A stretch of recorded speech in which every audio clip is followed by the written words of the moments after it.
Hey everyone! Welcome back to my channel, How to Create Google Scholar Account. So, let's get started. Open your web browser and search for Google Scholar. Then go to the official Google Scholar site. Click the Sign In button at the top right and log in with your Google account.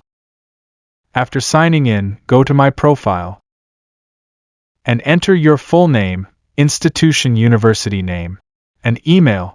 Select your areas of interest so Google Scholar can recommend research relevant to you.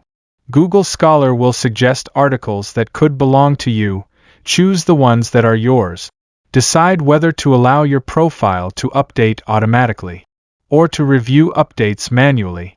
Set your profile to public so others can find your research. Click Done. Your Google Scholar account profile is now created. If you found this video helpful, don't forget to like the video, subscribe, and press the bell icon for more quick tech tutorials. Thanks for watching.